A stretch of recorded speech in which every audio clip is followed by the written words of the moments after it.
Hello नमस्कार good morning. मैं हूं गीता ब्याहुत जायसवाल और आशा करती हूँ कि मेरा यूट्यूब फैमिली स्वस्थ होंगे, मस्त होंगे। तो दोस्तों, ये वीडियो गोरखपुरिया यानी रिंकी निषाद जी के सपोर्ट में है और अन्य लोगों के भी जानकारी के लिए बता दूं कि भारत देश में कोई भी एसआईटी जब बैठती है यानी कोई भी संगठन बनाया जाता है, चाहे वो सीबीआई ही क्यों ना हो, तो जितने भी एसआईटी संगठन हैं वो सरकार द्वारा ही काम करती है।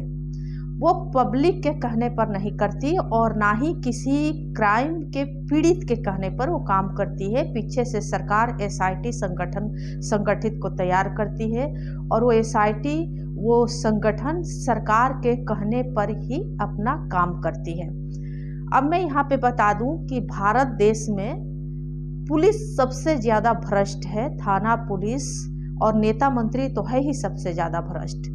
जो एसआईटी जो संगठन जो किसी भी या सीबीआई जो है किसी भी जो हत्या हो जाता है, क्राइम हो जाता है, जब उस पर वो अपना जांच पड़ताल करती है तो वो सरकार के कहने पर ही करती है, वो पीड़ित और पब्लिक के कहने पर नहीं करती है।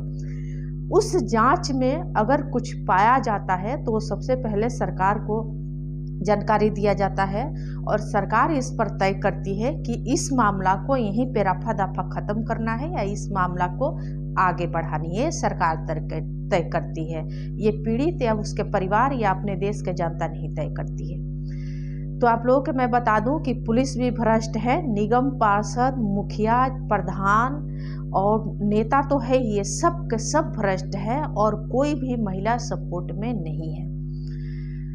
और यहाँ पर मैं आप लोगों के बता दूं कि जांच पड़ताल के दौरान, चाहे वो सीबीआई ही क्यों ना जांच करे, जांच पड़ताल के दौरान अगर कुछ निकलता है तो सबसे पहले सरकार देखती है कि अगर पीड़ित ताकतवर है तो उसके तरफ वो अपना फैसला सुना देती है और उसके बाद देखती है कि अगर बलात्कारी रेपिस्ट ताकतवर है तो उसके तरफ अपना फैसला सुना देती है। क्योंकि ये भारत देश हर वो ताकतवर चीज कमजोर के शोषण करता है, चाहे वो सरकार हो, पुलिस हो, कमिश्नर हो, सीबीआई हो, कुछ भी हो। ये जितने ताकतवर चीज आप देख रहे हैं ये हमेशा से कमजोर लोगों के शोषण करते आया है और आगे भी शोषण करते रहेगा। अब थोड़ा बहुत जनता में अगर जागरूक आई है तो वो जनता अपने हक के लिए एकदम विचलित हो गई है और लड़ने के लिए एकदम तैयार बैठी है कि कैसे भी करके मेरे साथ इतना गुनाह हुआ, इतना बुरा हुआ, कैसे भी करके मैं अपना बदला ले लूं। थोड़ा बहुत जनता ने जागरूक हुई है तो अब उसको पछतावा हो रहा है। लेकिन जनता को ये नहीं है पता कि सदियों से ये जितना क्राइम है, इस क्राइम के पीछे पुलिस के हाथ होता है, सरकार के हाथ होता है।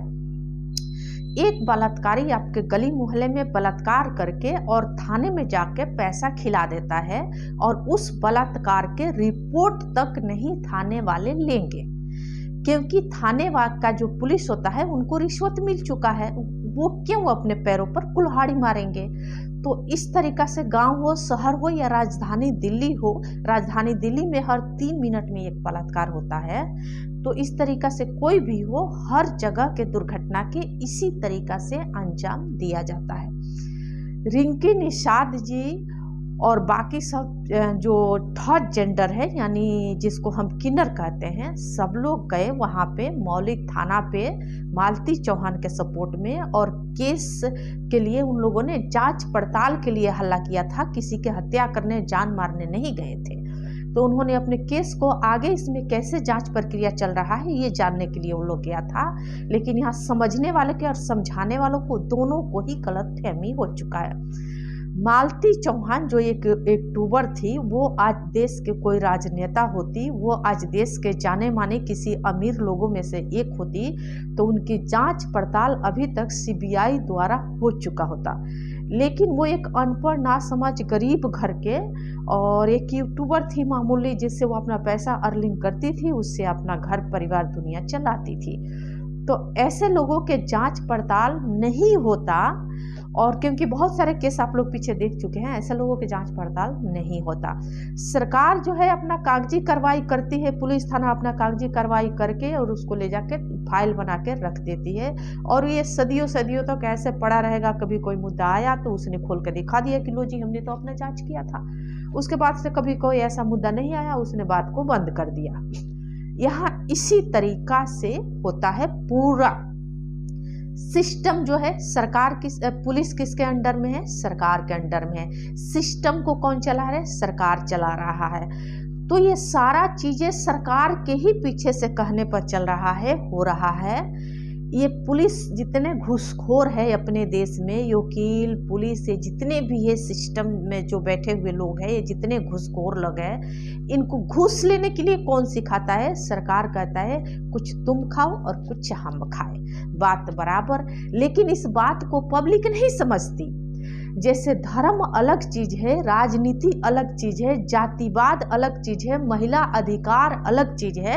ये सारी चीजों को अलग अलग समझने की जरूरत है, लेकिन यहाँ कोई भी न जनता न कोई महिला नहीं समझती। हम कहेंगे भारत देश में गुलाम कौन है, तो एक तबका जो है महिला वर्ग, वो सारी महिलाएं ही अभी तक गुलाम है, वो अपने गुलामी से आजाद नहीं हुई है। तो ये सारे चीजें जितने भी है सब सरकार द्वारा होता है। इसे सब चीज सरकार द्वारा ही सारा चीज निर्धारित किया जाता है। सब कुछ सरकार के पता रहता है। आपके गली में मोहल्ले में कितने चोर है, कितने बलात्कारी है, कितने डाकू है, आपके नज़दीकी थाना पुलिस सबको पता रहता है, क्योंकि चोरी करके वो पुलिस के हिस्सा पहुंचा देते हैं और ये अपना हिस्सा रख लेते हैं। तो ये पता तो हर चीज रहता है, लेकिन इस पर कोई कार्रवाई नहीं होता, कुछ भी नहीं होता, क्योंकि सब सिस्टम द्वारा शोषण करने के लिए ही बनाया गया है। हो सकता है मेरी बात से बहुत लोगों के दुख हो, और बहुत लोग शायद हो सकता है मेरे बात से लीगल प्रोसीजर में चले जाए, बट कोई बात नहीं, सच को कोई कितना देर दबाएगा।